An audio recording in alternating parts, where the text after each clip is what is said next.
Assalamualaikum warahmatullahi wabarakatuh. Alhamdulillahirrahmanirrahim. Kita bisa bertemu lagi. But before that, let's pray. Let's say Al-Fatihah together. Al-Fatihah. Bismillahirrahmanirrahim. Alhamdulillahirrahmanirrahim. Ar-Rahmanirrahim. Maliki yaumiddin. Iyyaka na'budu wa iyyaka nasta'in. Ihdinas siratal mustaqim. Shiratal ladzina an'amta 'alaihim ghairil maghdubi 'alaihim waladdallin. May our program can be run well. Amin. Good, thank you very much for your nice attention. Today, I would like to discuss about our middle examination, middle test. So there is a question. So I would like to discuss about this. Ya, jadi kita perlu untuk mengetahui juga mendiskus. Yang pertama, tentunya saya cukup puas ya tentang pencapaian kalian ya. Semoga nanti kedepannya lebih baik lagi. Oke, baiklah, kita bahas soal yang pertama, yakni mengenai tentang what is descriptive text. Nah, seperti yang kita ketahui, yaitu descriptive text adalah text that describe about particular place or things and object, etc. ya. Jadi teks yang menggambarkan tentang benda, tempat, hewan atau manusia secara tertentu ya. Ya, jadi itu perlu diketahui, yaitu jadi yang jawab seperti itu ya, benar ya, bisa describing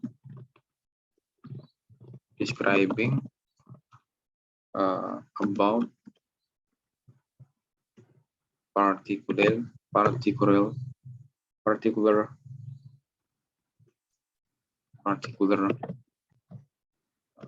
place ya. Describing about particular place can be something and then object ya, can be object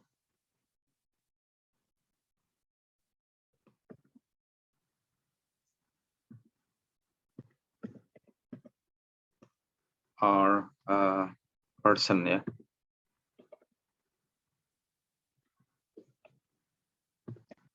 Jadi hal yang mendeskripsikan tentang hal ya, atau benda, tempat, benda ya, atau objek ya, atau orang ya. Particular place, something, object, person. Jadi itu ya. Kemudian yang kedua, please mention and explain of the structure of descriptive text. Nah, strukturnya ini ada dua ya.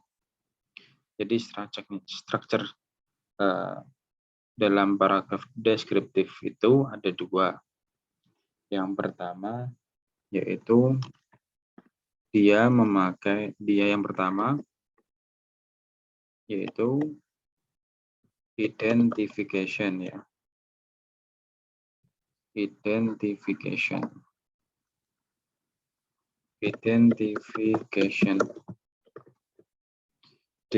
itu apa ya? Identification itu ya meliputi ya apakah name ya, kemudian location ya, name, location, and then specific information ya, about what you describe, ya. Jadi tentang spesifikasinya yang kalian deskripsikan, ya. Specific information about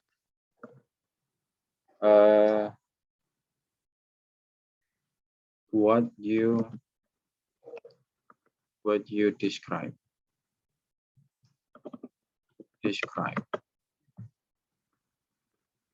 Oke, di situ ya. Jadi itu adalah strukturnya, ya. Bukan strukturnya itu yang language feature, bukan, ya. Tapi strukturnya itu demikian itu. Yang pertama identification, kemudian yang kedua yaitu description, ya. Description sesuatu yang dideskripsikan, ya. Macam-macam sesuatu yang dideskripsikan itu berupa karakteristik, ya, about you describe, ya. Jadi tentang karakteristiknya, kemudian adjektifnya, kemudian mungkin tentang tinggi atau umur, seperti itu. Nah, jadi intinya strukturnya itu dia memakai dua, ya, identification dan description, ya. Identification itu mengenai pengenalan, kemudian kalau yang description itu tentang penjabaran tentang apa hal, benda atau tempat yang digambarkan. Kemudian complete the sentence with is, are, has, or have. Number 3 and 4. Nah, jadi ini ada kalimat di situ, Michael short hair but she very thin. Nah, jadi di situ Michael dia pasti memakai kata penghubung. Ini rata-rata benar, ya, yaitu memakai kata penghubung is, ya. Is, ya, jawabannya is. Kemudian Michael has, ya. Michael, ini bukan is. Michael has short hair but she is very thin. Ini sebenarnya salah soal, ya. Sebenarnya bukan she, tapi Michael itu kan laki-laki, ya. Jadi he. Michael has short hair but he is very thin. Kenapa memakai has? Karena di sini dia adalah kata kerja subjek tunggal, yaitu subjek tunggal yang menunjukkan ini kalimatnya adalah kepemilikan. Jadi memakai has. Kemudian he is, ya. Kenapa memakai is? Karena ini adalah kalimat nominal yang makna ini adalah hubungannya adjektif, ya. Sebuah kata sifat, ya, diikuti kata sifat. Oke, kata sifat yaitu berupa very thin, sangat kurus. Kemudian di situ ada kalimat selanjutnya, soal selanjutnya. Mr. and Mrs. Allen, 5 children, 3 daughters and 2 sons. Nah, nomor 4 ini apakah is atau are atau has atau have? Nah, yang paling tepat di antara 4 pilihan di situ adalah pastinya adalah have ya. Ini menunjukkan to be ya, yang have maksudnya yang auxiliary, yang have kepunyaan. Kenapa memakai have? Ya karena dua subjek ya. Kalau hanya satu subjek dia memakai has. Kenapa memakai have juga? Kok tidak are? Karena di sini bermakna kepemilikan ya, posesif. Ya.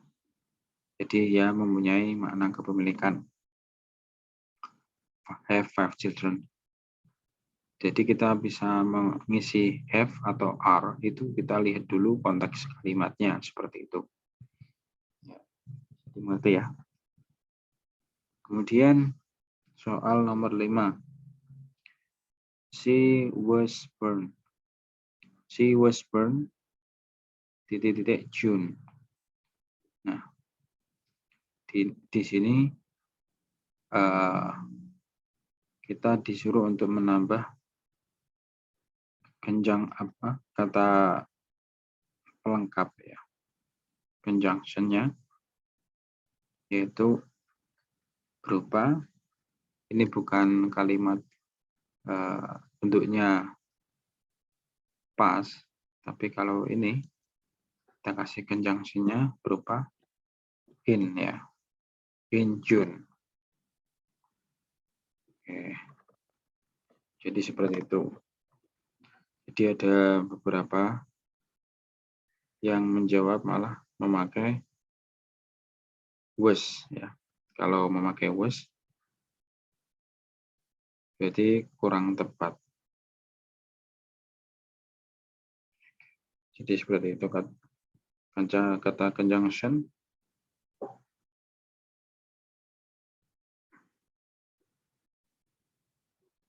atau preposition ya. Preposition.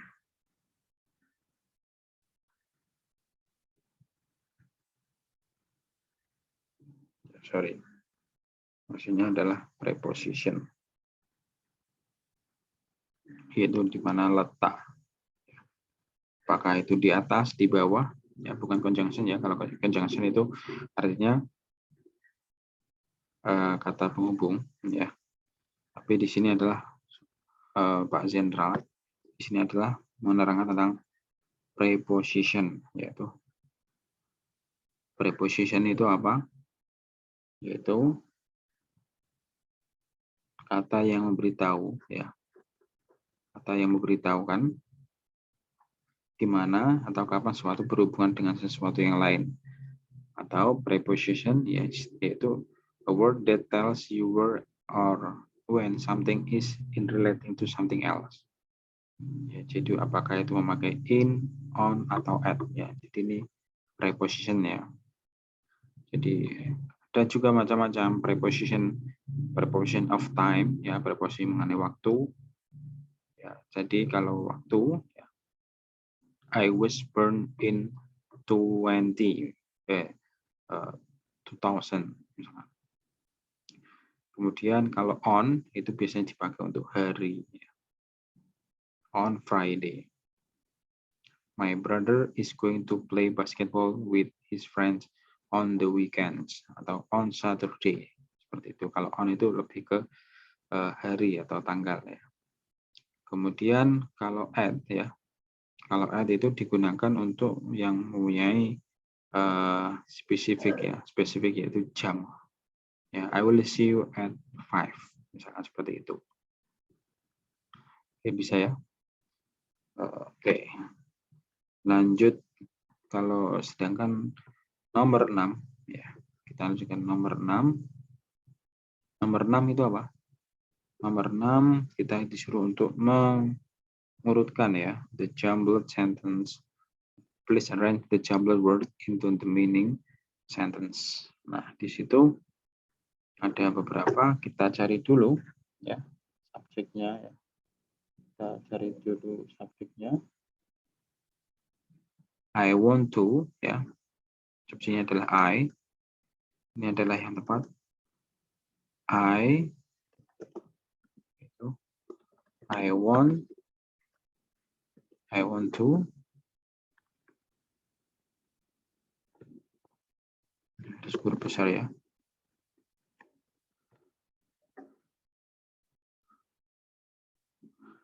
I want to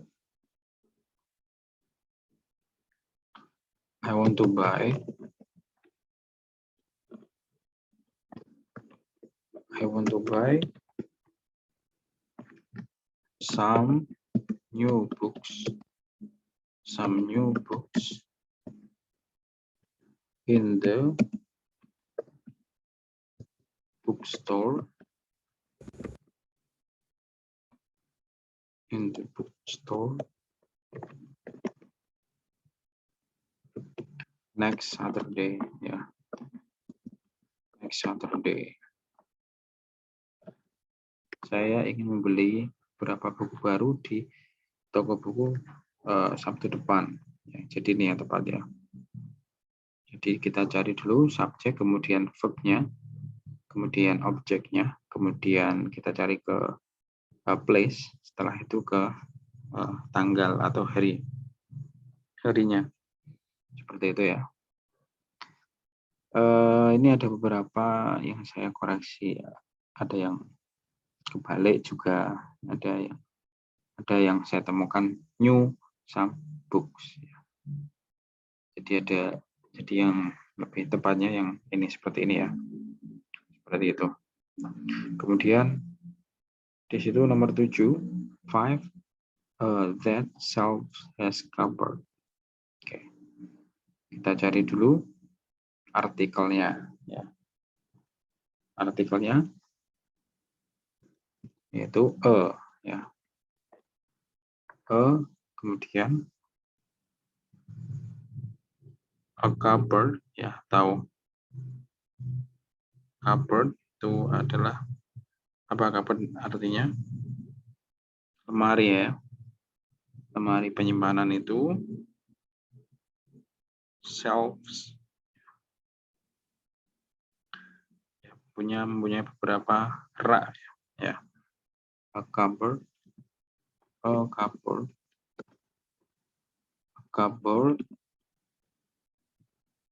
that ya, hubungannya adalah that has 5 shelves. That have 5 shelves. Seperti itu. Kemudian nomor 8, the 5-bedroom bungalow has been mortgaged to the bank. From the sentence underlined is compound adjective. Nah, dari kalimat tersebut saya mohon untuk digarisbawahi di mana apa itu compound adjektif ya. Compound adjektif itu biasanya ditandai dengan tanda strip ya kan. Kadang-kadang seperti itu. Nah, bisa di underline ya, di mana ini adalah yang merupakan compound adjektif adalah 5-bedroom bungalow atau the 5. Nah, ini ya. The 5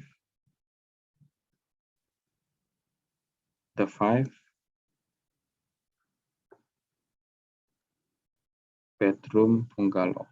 Jadi tinggal di garis, tinggal ditebali, tinggal dicetak miring atau di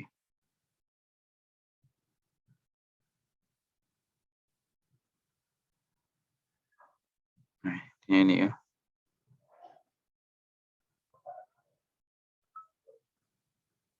Seperti itu. Oh, ini.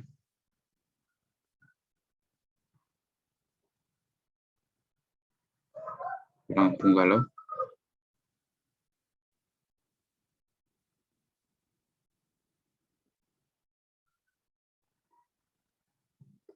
Kemudian yang nomor 9, when are degrees of comparison used? Kapan degree of comparison itu digunakan ya? Dia digunakan kapan? Yaitu when used to compare person, thing, or another person ya. Jadi digunakan untuk membandingkan tentang suatu hal, orang, atau benda ya dengan yang lainnya ya, membandingkan. Yang namanya juga degree atau comparison atau perbandingan seperti itu. Jadi digunakan untuk membedakan seperti itu. Kemudian nomor 10. What is the meaning ya, positive degree, comparative degree, and superlative degree. Meaningnya itu kalau positive degree ya. Positive degree di situ hanya compare one thing ya.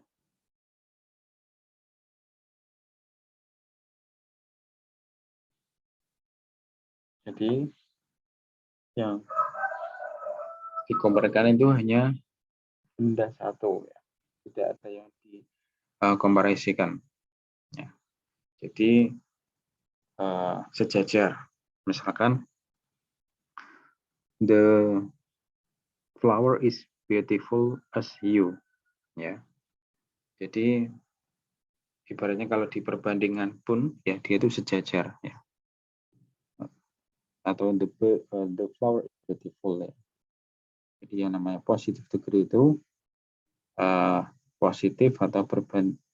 positif atau hal yang dibandingkan hanya pada satu hal ya.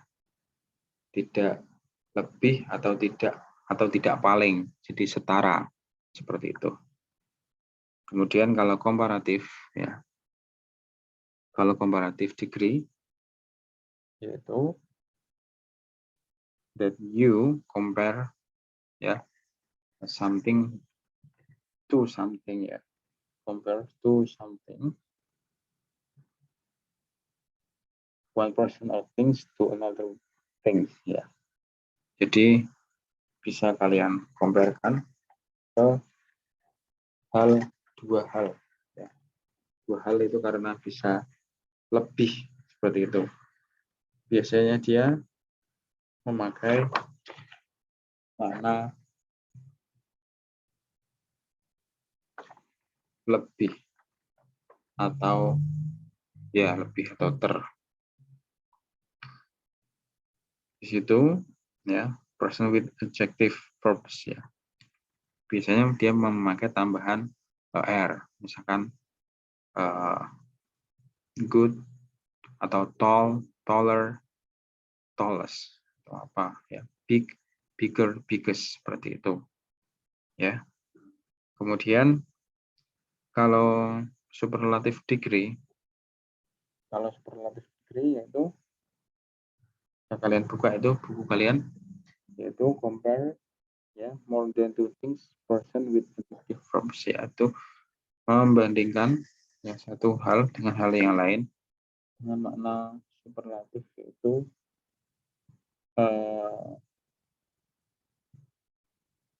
lebih ya, pakai est. Tadi superlatif dia ditambah est. To compare two person or more ya things ya to another person or things. Jadi lebih membandingkan dua hal. Misalkan satu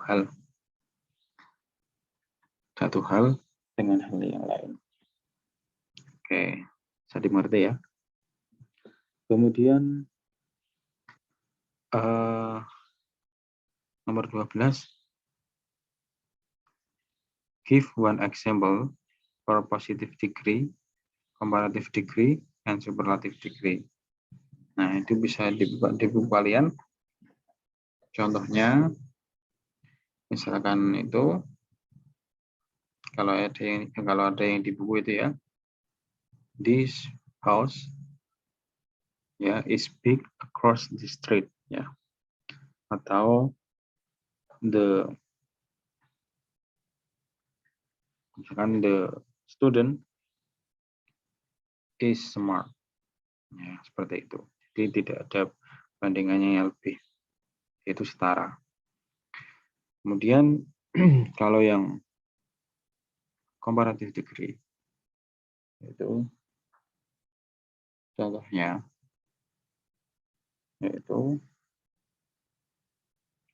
kalau di buku itu, this house bigger than any other house across the street. Jadi rumah itu ya lebih besar daripada rumah-rumah yang lain yang melewati di jalan. Seperti itu. Jadi dia punya makna lebih ER. Kemudian kalau superlatif, contohnya no other house as big as the house across the street. Atau this house is the biggest across the street. Ya, maksudnya this house is the biggest across the street, yaitu rumah itu yang paling besar. This man is tallest, atau this man atau this guy is most handsomest atau most handsome in his class with the other students. Sangat seperti itu. Kemudian kita lihat nomor 12. The tree which is growing in front of my house is a flamboyant tree. Di sini disuruh untuk menulis ya kembali kalimat menggunakan participle phrase. Nomor 12. Contohnya di sini, the tree which is growing in front of my house is a flamboyant tree. Nah, ini tinggal dihapus is-nya ya. The tree is-nya dihapus ya. Jadi tinggal the tree which growing in front of my house is a flamboyant tree. Ya. Is-nya di delete. Is-nya dihapus. Oke. Kemudian nomor 13. Give an example school announcement. Nah, ini yang penting announcement itu ada apa? Tujuannya, ya, kemudian tentang apa? Ya, ini school announcement, kemudian tanggal, kemudian tempat, kemudian penutup atau closing thank you seperti itu ya. Kemudian atau conclusion ya penutupnya seperti itu. Contohnya misalkan ini saya ambil contoh. Good afternoon, attention please. Tomorrow we will do an examination. Students, please to prepare the gray white uniform and don't forget to wear your exam card. Students also must to wear white socks, black shorts, and mask. Thank you. Seperti itu. Itu misalkan contohnya seperti itu ya. Kemudian give what are the definition simple past and present perfect tense. Jadi definisinya itu apa? Kalau simple past yaitu something that happened in the past. Ya.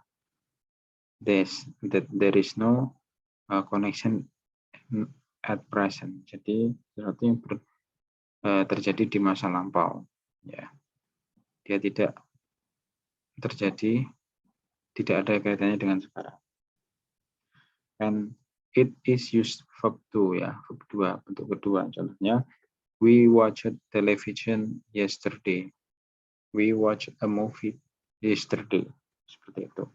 Berarti kalau present perfect yaitu something that perfect happens in the past, but there is a connection in this time. Ya, masih ada tentang efeknya atau kaitannya dengan masa sekarang. Ya, misalkan contohnya, I have just found this key. Ya.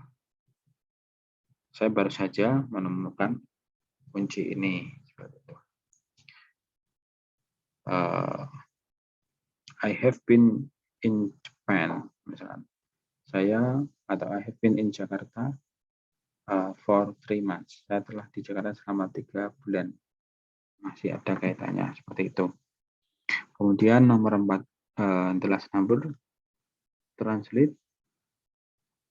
Furthermore, we can also express our English in each of our cultural styles: Indonesian English slang, Japanese English slang, Sundanese English slang, or Batagnese English slang without feeling embarrassed about showing our non-English personal ties. Unfortunately, many Indonesian people feel embarrassed when they speak English differently from how British or Americans commonly do. In fact, the most important target of communication as taught by EVL is to produce good understanding of communication in which each of the communicating agents understand each other, understand others, and are understood by others. Jadi, kalau diterjemahkan secara bebas, yaitu lebih jauh lagi ya, kita bisa mengekspresikan bahasa Inggris kita dengan karakter budaya kita masing-masing.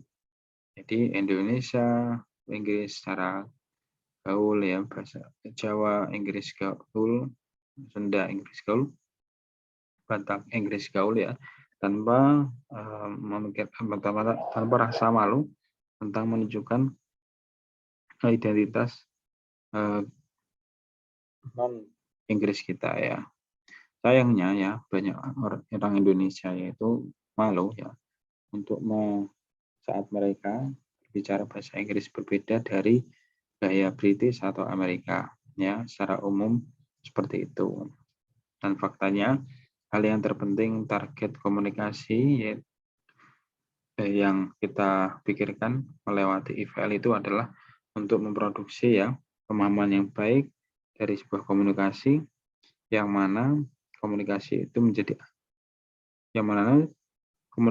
menjadi masing-masing agen ya memahami yang lain dan memahamkan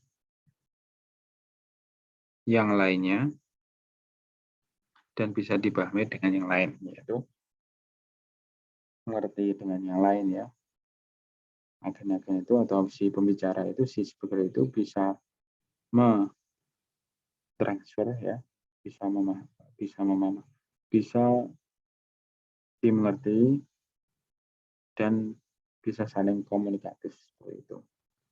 Ibaratnya yang penting pesannya itu sampai ya kepada si pendengar ya, atau si listener. Baik speaker juga mengerti apa yang dia katakan, memahami, dan juga yang si pendengarnya juga memahami apa maksud si pembicara. Oke, baiklah Bapak kira segitu dulu ya untuk review untuk UTS-nya. Semoga kedepannya lebih baik lagi. Mohon maaf atas kekurangannya. Kita tutup dengan bacaan alhamdulillah. Alhamdulillahirabbil alamin. Wassalamualaikum warahmatullahi wabarakatuh.